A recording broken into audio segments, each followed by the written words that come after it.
Well, hi guys. I'm so excited that you could choose to join us this evening. This is the first and official kickoff of the Owning Your Abundant Life Summit. This is my baby. I'm only too excited to share this journey and hope that you're ready to pack your bags and come with me on it. I am just so elated, and I hope that you are just as excited to learn how to tap into this abundance. So, as we get ready to officially start, I just want to share with you why I decided to start this journey myself and to invite others along to share so you can start this journey personally. Well, for a number of years, I was a single mother, and a single mother who was just so dark. I felt all alone. I felt like everything in life was going against me, and it was so bad to the point that I just wanted it all to end. I I did not want to continue living in this darkness because that's all it was, just sheer darkness. My son missed out on a few happy months and moments with his mother. I just did not have the capacity to relate to him. And then I decided if life was going to go on, then I'm going to make the most of it. So I'm going to fight back. And here I am on this journey, and it has been amazing. Are there dark days? Yes. Yes, but I have now a made up mind and a reason to continue with this process. And so all my presenters have their own stories, their own conviction about this abundance, and they're only too eager to share this journey with you. So for 6 days, we go until Friday each evening at 8 for an entire hour, and it promises to be interactive, insightful, informative, and hopefully life-changing if you are willing to do what it requires to tap into this abundance. So guys, with all this said, my first presenter is Dina Overland. From my initial conversation with Dina, it has just been amazing. We started talking about kids, just what we like, and it has been love at first sight. Love you, Dina. Oh, thank you. Thank you. And here we are this evening, and we are both wearing pink. We couldn't have planned this. It's amazing. So the power color for this evening is pink. So Dina is a spiritual life coach. Her specialty is that she works with individuals to move past their point of pain. I will now allow her to give you a little bit more about what she does as she goes into the presentation. Guys, I would advise you to get your notepads, because I have my notepad, because I'm just waiting in eager anticipation to see what it is that she is ready to impart. I am open. I don't know it all. I don't want to know it all. I don't want to act like I know it all, because it's all a learning process. We can all learn from each other. So, are you ready? I am. Mm-hmm. Dina? All right, thank you so much, Sonia. I just want to say hello and welcome to everybody, and I just want to quickly ask, can everybody hear me clearly? Can you hear me, Yushanya? Yes, I'm hearing you clearly. Okay. So my name is Dina Overland, just like Yushanya said, and I help my clients move past emotional pain so that they can live a happier, more soul-filled life. And today I'm going to talk about how we can move from pain to joy and 4 steps to finding peace through suffering. I'm so happy to be here today with all of you. I'm so excited and grateful that you took the time to join us, and I'm so thankful to Yushanya for putting all of this together. So I'm here to talk about how we can move through emotional pain and start feeling more joy. When you're going through an emotionally painful time in your life, whether it's the end of a serious relationship, a loved one's death, a scary medical diagnosis, chronic anxiety, divorce, single motherhood, like Yashanya was saying, you feel like you can't move on. You often feel like you're isolated and alone in your pain, like no one understands what you're going through. And then that usually makes you feel really emotionally stifled, like you can't share your pain, your grief, or your sadness because everybody around you is trying to rush you through the process. Get on already, you're fine, move on. And you probably also feel a little bit bitter and angry that this situation, whatever exactly it is, has happened to you at all. So here's the good news that I want to share. It doesn't have to be that way. That's because even the most painful events can bring out the best, or at least better, experiences and outlooks on life. Whether you have a trauma, sufferings, challenges, all of these things actually help you connect with your soul.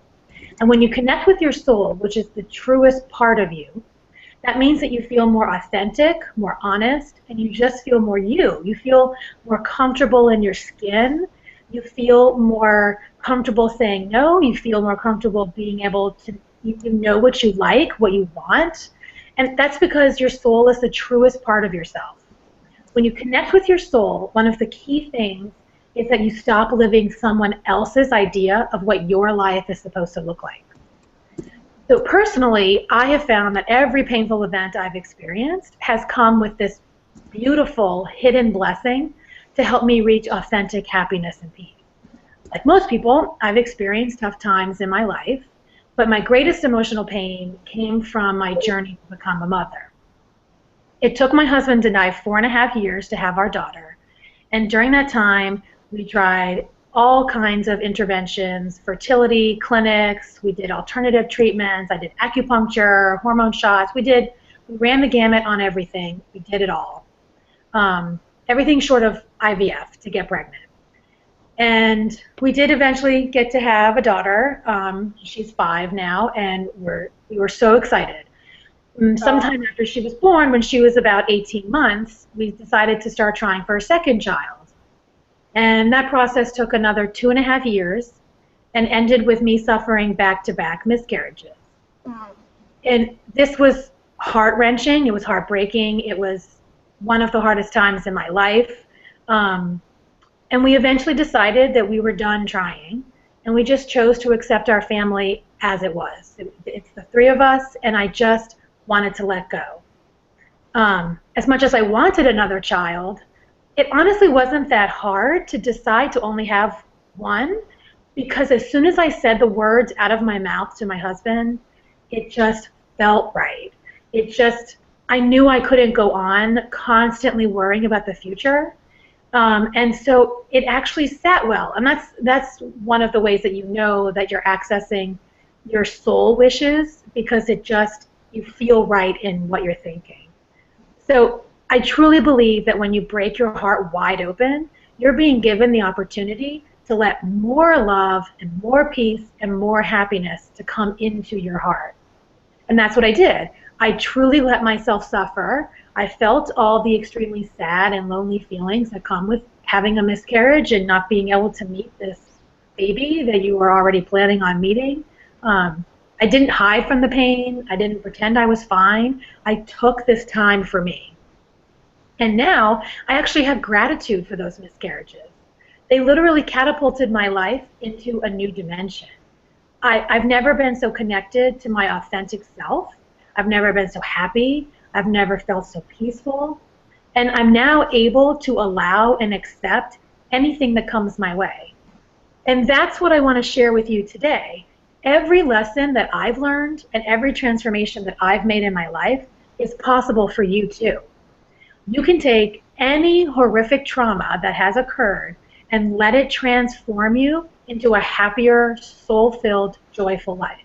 It is possible. So there are several transformational points that you need to move through to get to this place where I am now.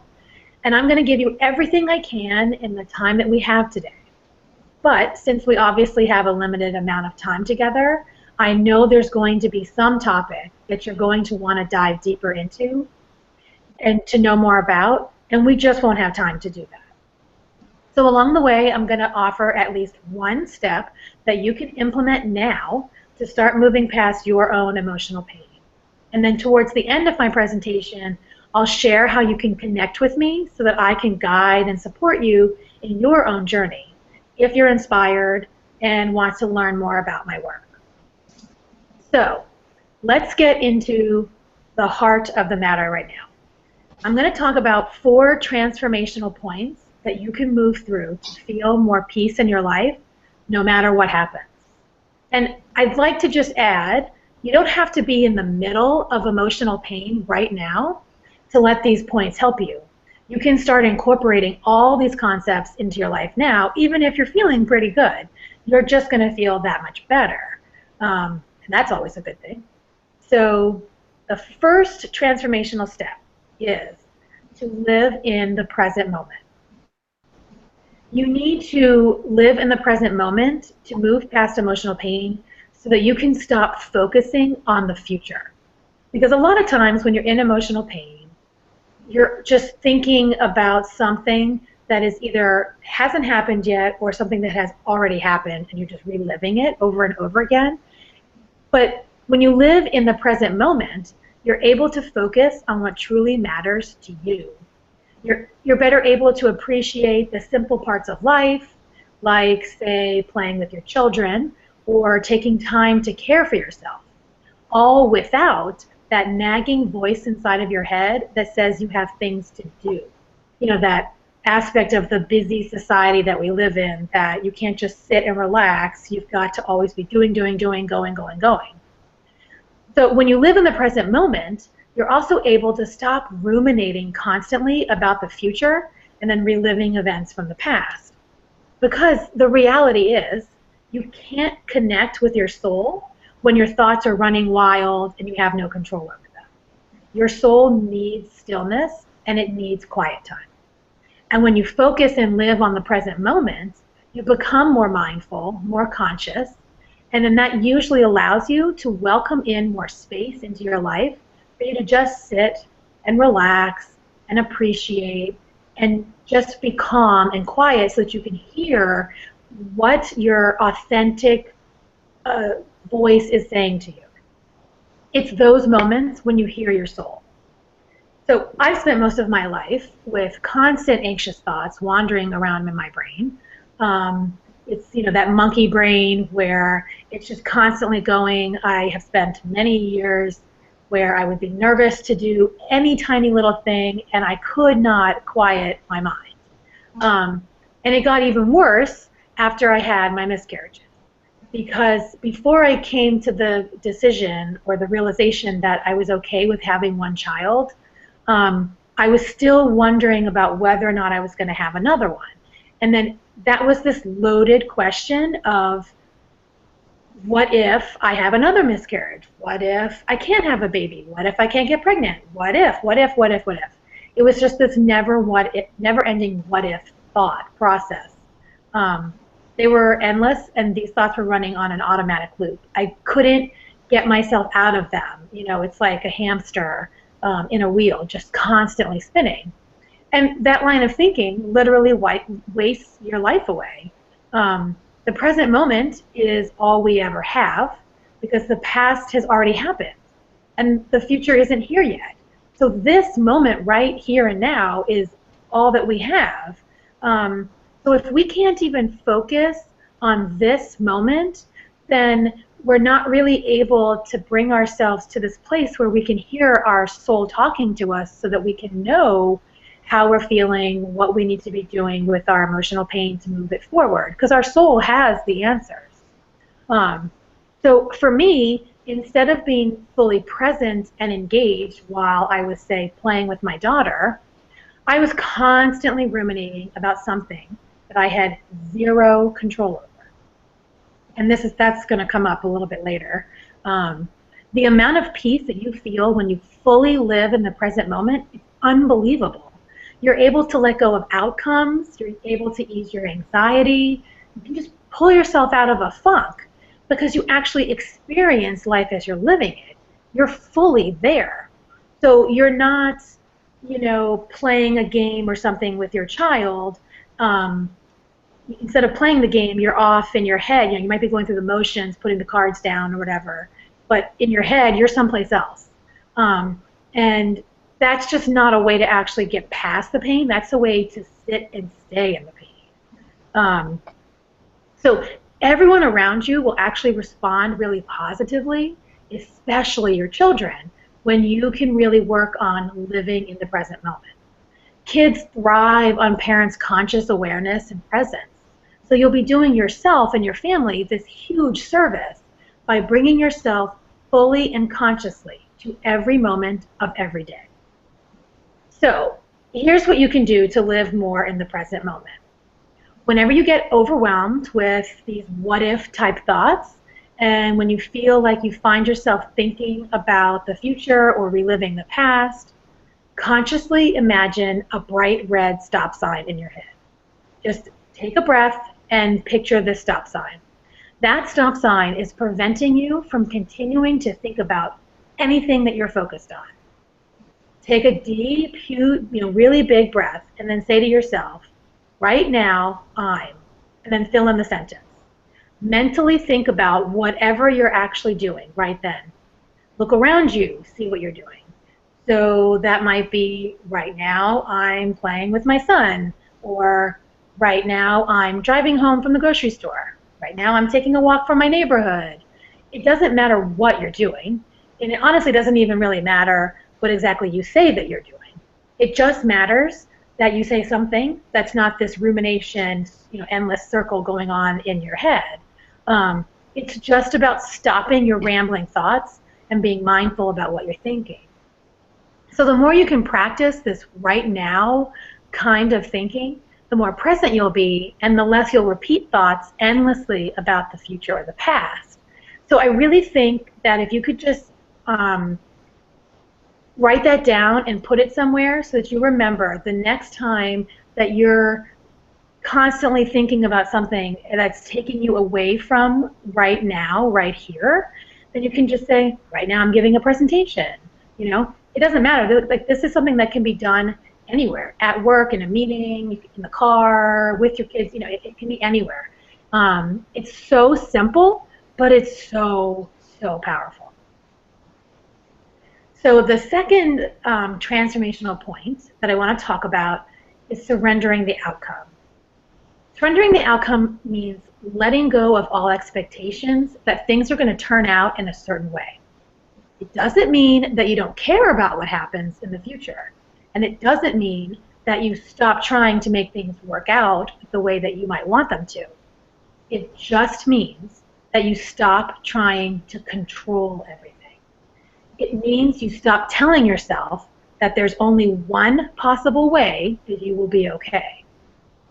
So when you don't surrender the outcome, you're essentially trying to make everything in your life perfect. And although it sounds kind of contradictory, you actually end up feeling out of control, uncomfortable, anxious, and nervous as you're trying to make everything perfect and controlling all the things that are happening in the future. And then you're just downright exhausted from worrying and planning and ruminating all the time. So there's a lot of reasons why people don't often surrender the outcome.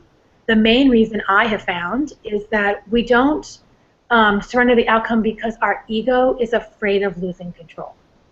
Our egos convince us that we're only strong and powerful and that we only matter if we feel like we're in control.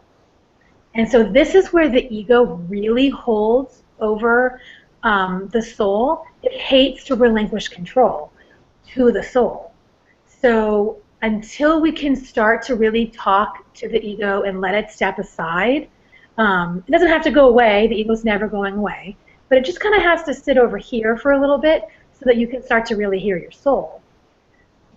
Now, when you do let go of the outcome and accept that you simply can't control every single thing in your life, you start to feel lighter and more carefree, and you feel less anxious, and you feel more comfortable with uncertainty, which is where that peacefulness can come into play, which is so beautiful that you just can say, I don't know what's going to happen, and that's okay. You trust that you're safe in life no matter what. And then this gives you this opportunity to connect deeper again with your soul because your ego has stepped aside, like I was just saying. Now, for me, surrendering the outcome meant releasing my need for a second child. For a while, I was consumed with thoughts that I had to have another child because I thought that was what we needed to do in order to have a complete family, just like everybody else. Just like, society says you're supposed to have 2.2 kids and a dog and a cat and a picket fence. And I wasn't fitting into this reality, and I was starting to feel kind of crappy about myself. And so I was starting to control it. And I was starting to really try to do things, interventions, and all these other things for me to become pregnant, when at the end of the day, I cannot say, hey, body, go get pregnant today. It's like, it just doesn't happen that way. It's not that simple. And the reality was, once I realized it, we were already a complete and whole family. If a size 3 family works for everyone in my family, which it did, then that's all that mattered.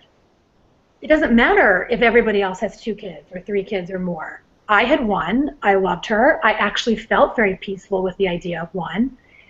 And that's when I realized that I could just let go. Maybe I would become pregnant one day. Maybe I wouldn't. But I wasn't going to try to control it anymore. And that's where this extreme level of peace just came over my body. And I felt so good about that decision. I just decided I would make peace with whatever came, but I wasn't going to focus on the future anymore. And then that's also where transformational point number 1 comes in, because I was focusing more on the present moment.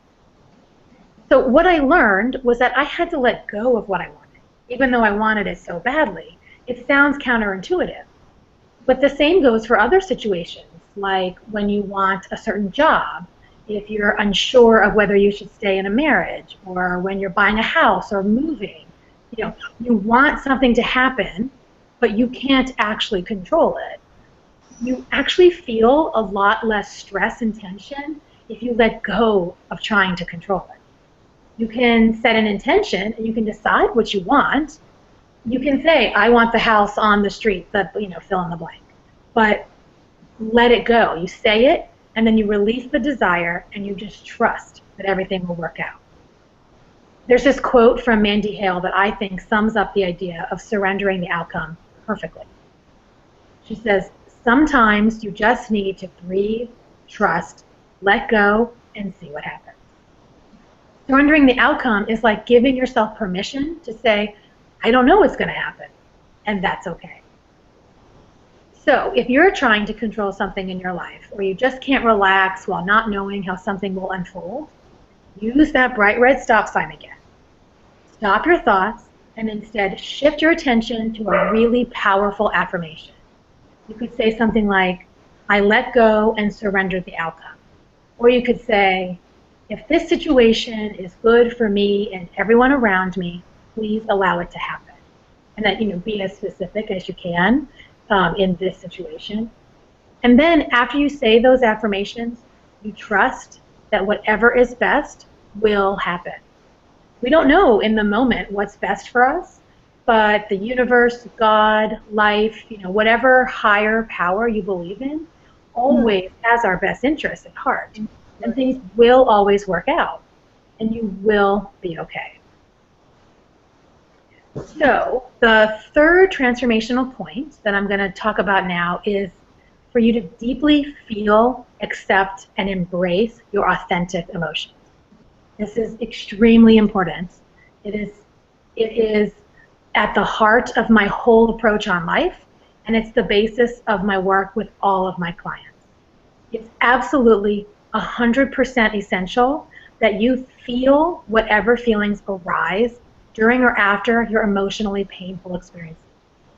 You will never really move past your pain unless you take time to do this. Because when you don't fully experience your emotions, you stifle them. And when you stifle your emotions, you end up with pent-up anger and frustration. You also feel inauthentic, like you're lying to yourself and everyone around you, because you're not really admitting how you feel. You also will find yourself feeling upset with random, seemingly inconsequential things, but you don't know why you're upset. Yeah. Most people don't want to feel their feelings. And that's often because most people's idea of what feeling their feelings will actually be like is worse than what it really is in reality. So don't get me wrong, it sucks to feel your feelings, those yucky, sad feelings. I'm not going to sugarcoat it, but it always sucks more in your mind than it does in real life. I've seen it time and time again that when my clients can actually experience their yucky and unwanted emotions, they start to feel better. It's like they're finally walking around without this dark cloud constantly hovering over them. They just start to feel empowered, actually, because they're starting to feel honest and authentically themselves. They're listening to that inner voice inside of them that's coming from their soul. So that means that they're feeling more like themselves, even though they're also feeling kind of crappy because they're going through some sadness or loneliness, even depression, anxiety. They're also feeling happy. Even though my clients that I've worked with are going through these really tough emotions, they're also starting to feel free. And that's because they're listening to their soul. So this is exactly what happened to me when I was honest with myself and everyone around me about my miscarriages. I didn't pretend that everything was okay. I gave myself space and time to just feel truly blah. Thank goodness my daughter has always been a champ at independent play, because there were times that I just stared at the wall, feeling really sad and weepy right after the miscarriages. And I have to tell you, feeling the feelings is an ongoing process. I have felt all of my emotions fully and authentically, and I've come to peace with the fact that I'll only have one child. But feelings still resurface, or you get triggered by something, or you're just taking yet another step along your journey, and something will come up and you'll need to feel the feelings all over again. It's not a one and done kind of process. And I can actually share with you that just today I felt some feelings about my miscarriages. My daughter just turned 5, and we still have all of her baby things. And I mean all of them, like everything that we used for her as a child. We have them all. They've been sitting in our attic. We even moved across the country with them. I couldn't let go of them in the past. But today, I felt called to release all that stuff this afternoon. I had already organized it, so this process was already in the process. But today was the day that I actually felt called to organize it and post a message on this local Facebook group of mamas that I belong to, that I'm ready to pass it all on to whoever wants it. It felt so good to share all of this stuff, but it also stirred up some sadness, some heaviness, I'm never going to need that high chair again because I only have one child. I don't need 2 pack and plays. I don't know why I had to anyway, but it's there. I could feel anxiety building in my chest and then also in my stomach. That's just where I happen to feel them. So after I posted the message and I was starting to get some angst in my body, I sat down and just took a rest. I just went into a room by myself and I breathed deeply. I said some affirmations. I told myself I was okay, and then I just sat there. I just experienced the sadness that came up from actually posting and sharing that I'm going to give away this stuff. I just sat there. Sometimes I journal, but this time I just sat in total quietness, and I told myself that I was okay. And I experienced the sadness that came forward. I would love another child. I'm not going to have one.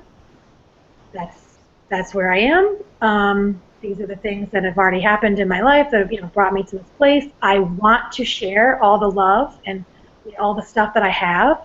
And after about 5 minutes of doing that, of just sitting by myself, I felt better. I feel better now. And really, if I hadn't sat with all of that, if I had just kind of, tried to make myself busy or like run around and do errands or housework or something, I would have been pushing those feelings to the side. I wouldn't have been allowing them to come and move through me. And then I would have maybe gotten into a fight with my husband tonight or tomorrow, or I would have been short-tempered while driving or had road rage or whatever. You know, because you don't experience your feelings, it comes out in another way every single time. So no matter the situation, you have to feel the emotions that are bubbling up to the surface. The only way to get past those yucky feelings so that you don't have to feel them over and over again is to sit and feel them. I know I sound like a broken record on this one, but I can't state this enough. Feeling our emotions without judgment is the single best thing that we can do to start feeling happier and more peaceful, no matter what happens in our lives.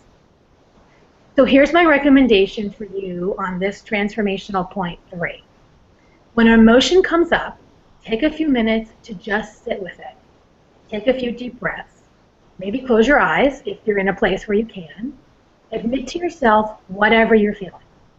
Sometimes, you can write them down. Journaling your feelings at this kind of time is an excellent way to get the emotions, to experience them and kind of move that energy through. But the key is you want to say something like, I'm really sad right now because. I'm angry right now that, fill in the blank, something happened. So you say however you're feeling, maybe you say why, and then you either say to yourself or you write it down, and that's okay. Then stop whatever you're doing and just sit for a moment, if you can. If you're in a place where, like, say you're at work or you're driving or you're doing something where you can't just go and sit and get all zen, right now, that's okay. Maybe jot it down or make a mental note and then come back to it later when you can. Because there's always a time when you can come back to yourself, even if just for 5 minutes. You can just dive deeper into it when you have more time. So just admitting the pain, saying how you feel, and then moving forward by saying, that's okay, I am okay, will help you dramatically in being able to move past your emotional pain. It's so important. Okay, so we're ready to talk about the 4th transformational point, which is feeling grateful for your emotional pain and struggle. Now, before you call me a crazy lady and ask how it's possible to ever feel thankful for something horrible that happens to you, just hear me out for a minute. Gratitude is such a foundational point of a happy and peaceful life. When you're not able to be thankful, you feel unhappy, negative, pessimistic, and victimized. You feel like everything is happening to you, like you have no control over anything. And while you don't have control over a lot of things in life, you do have control over your perceptions and how you handle everything. But when you express gratitude, even for the unwanted experiences in your life, you're actually able to develop this deep appreciation for what you already have. Because there's always something that you have that is great, even if it's nothing more than I have my breath, I have my heart to beat, I have my body to walk me around. I mean, those are things that we take for granted, but they're huge. So there's always something. And so when you can do that, you start to attract even more goodness into your life, and you're able to be more present and feel more love.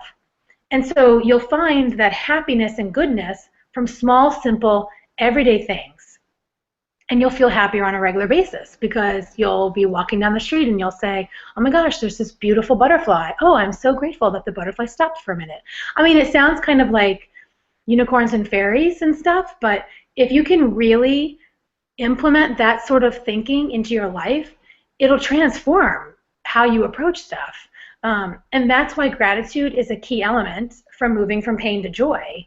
When you have a strong gratitude practice in place, and then you run into a tough time, like you lose a job, or you feel really intense anxiety, or you separate from a spouse, you'll be able to see that there are still some good things in your life and in the world.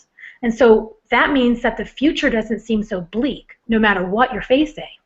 you can always find the tiniest little things to be thankful for. And then as you're inching toward a happier place in your life, you'll be able to reflect on this struggle, and you'll be able to see where the good was.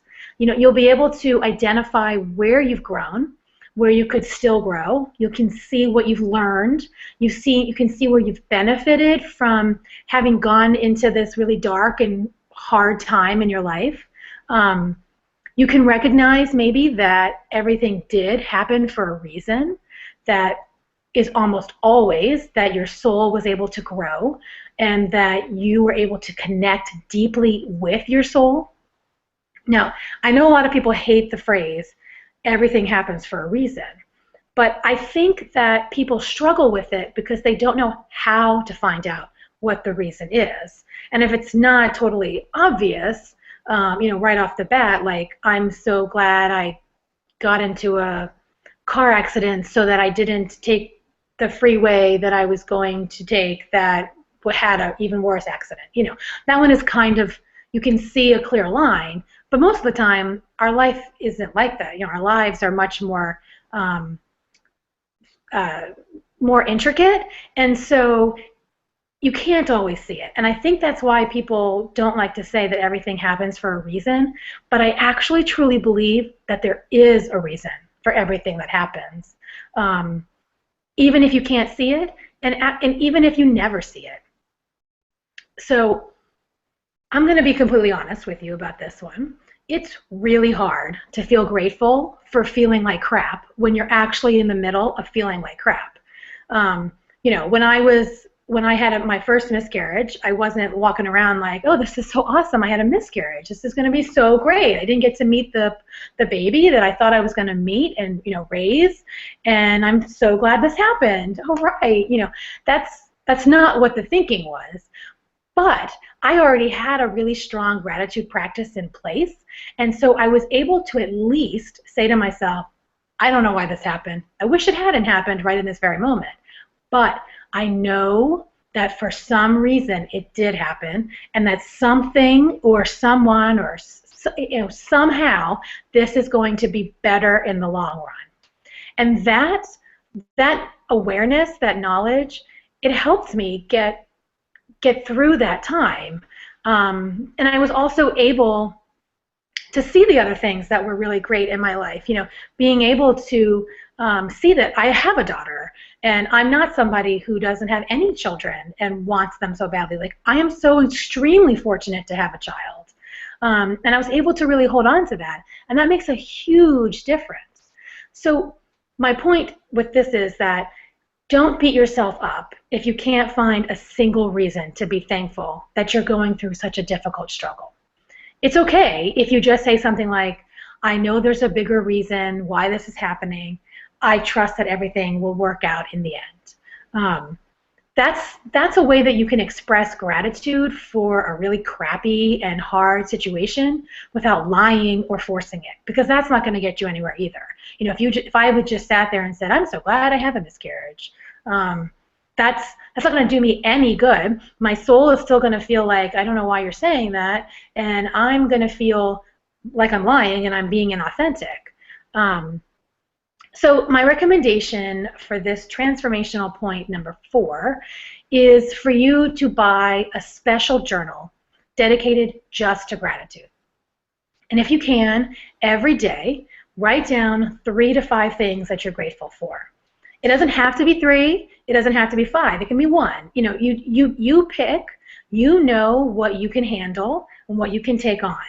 Don't try to shoot for the stars, because it just matters that you are aware and grateful for something. So if you want to just say to yourself, I'm going to write down 1 thing I'm thankful for every day, that is awesome. Be proud of yourself. The point here is just to start writing something down. When you're doing this, it doesn't matter what you're grateful for. Remind yourself of, don't place all this pressure to be perfect. I've got to do this gratitude journal thing perfectly because that's the only way it'll work. And that's just not true. All you need to do is think of anything, absolutely anything, and write it down. You could, at the very least, you could write down, I'm so grateful that I now have a gratitude journal. You know, it like truly it can be anything. I'm glad the sun is out. I'm glad I got out of bed this morning. It doesn't matter. It truly only matters that you make a list, that you take time to make this a priority, and that you write down what you're grateful for. So those are the 4 transformational points that I wanted to talk about today. We've experienced so much just in this short time together. You've already learned so much, and of course, like anything else, there's always more to be learned. There's always room to grow. I shared why being present, surrendering the outcome, embracing and feeling your emotions, and then expressing gratitude are keys to moving from emotional pain to joy. But there's so much more to the journey than just those 4 points. When I work with my private clients, I take them on an even deeper transformation where they learn how to practice self-care and self-love so that they can see the innate value that, in themselves, and that they can feel more honest and authentic.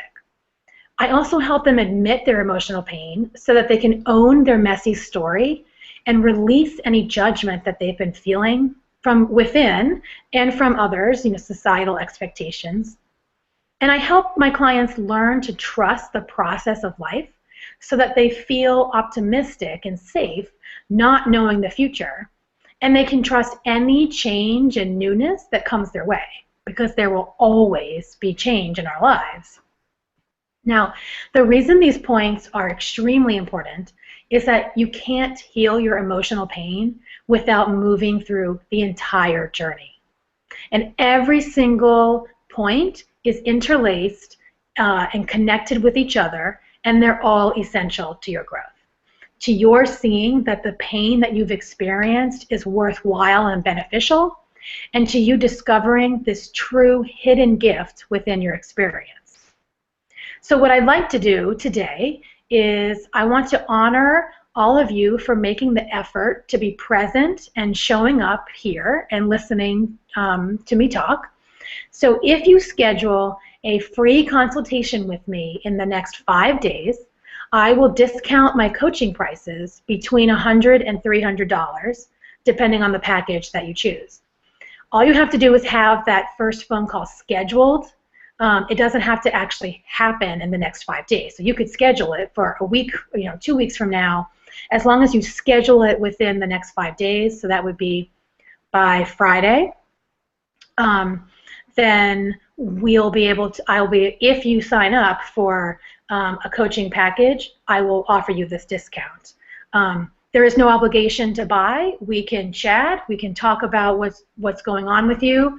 But the phone call itself does not oblige you to purchase anything.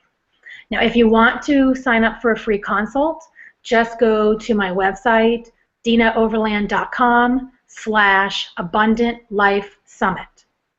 There's a few questions for you to answer on that website, and then I'll get in touch with you to schedule our phone call.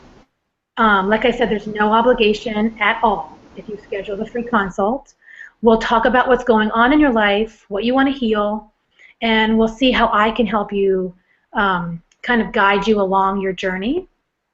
So again, if you're interested, just go to dinaoverland.com/abundantlifesummit to sign up for the free consult, and you'll get a discount of up to $300 if you do purchase a coaching package with me. So with that, I'd like to say thank you again to everyone for listening to me. It's been a joy, and I'm very honored to have provided all this information and shared all this material. I hope you enjoyed it. I hope it benefited you in some way. And I wish you all so much healing on your journey. And I look forward to connecting again. And that is it, Yashanya. That is it, Dina. That is it. Thank you so much. I made notes. Guys, I have notepad. I have notes. Trust me, I have notes. A lot of it sounded like what I went through. And it's so funny. We connect on so many levels, Dina. It's not even, we couldn't fake this. I know. Yeah. Trust. And I have questions here Let me grab my phone. One person asks, how might someone with a type A personality, controlling, get started learning how to let go and go with the process you're suggesting? That's a really good question, and I, in the past, was similar. I'm like a recovering perfectionist, where I want everything to just be, top notch. Um, it's a slow process. I would say the very first thing for somebody with a type A personality is to be gentle with themselves. It's not even actually to change anything that they're doing. It's to simply say to themselves, "This is what I'm trying to do, and I'm doing the best that I can." Which it doesn't sound like you're doing very much, which especially for a type A personality, I'm sure they'll feel like this is frustrating. I'm not actually taking an action step. But I really think that being gentle, knowing that this is a goal that you have, maybe write it down somewhere on a piece of paper, put it somewhere that you'll see often. But then be gentle with yourself so that and be mindful, paying attention to when you're not letting go, and then seeing what you can do to actually let go, like in another situation when it comes up again. But really, being gentle with ourselves is like the greatest gift we can give ourselves, I think, for any situation. I agree. Just trust the process. Yeah. And another question I have here. One viewer asks, are there any books or resources that you can suggest to get started on just releasing and... Oh gosh, there's like a million. Off the top of my head, one book that I really like is Gabby Bernstein's May Cause Miracles. It's a very detailed book, and if you're going to do it, you have to actually be committed. It's like a 40-day process, and there's something to do every single day, like journaling and meditation. It's not just for let me just see what this is kind of like. You don't breeze through it. But if you're committed to doing something kind of on your own, it's an awesome resource. Another, I think, really good book in general is The Four Agreements by Don Miguel Ruiz, because it just kind of gives a really simple way of approaching life so that you're not as tense and stressed. And while it doesn't exactly deal with moving past pain, it really gives you some tools to live a more joyful, soul-filled life because you're not bogged down with what everybody else is thinking. And then the last one that I can think of is Pema Chodron's When Things Fall Apart. That book is awesome. Emma? Pema, P-E-M-A. And then her last name is C-H-O-D-R-O-N. And it's When Things Fall Apart. It's like just so perfect. All right, great stuff. Great stuff. All right, my question, and by now you know I'm of Caribbean descent, I'm Jamaican. You mentioned something about being carefree. When we release, it gives us that carefree attitude. That is a no-no. If you're over the age of 10, carefree goes out the door. I know you've given us a bunch of steps, but it still goes back because there are certain days when I just feel like I'm not doing anything. And worse if it's a Sunday, still hear my mother's voice. Just give you a whole list. Yeah. How do I get past that just drowning out? I know you suggested like a quiet room, but she's still at the door knocking. Yeah.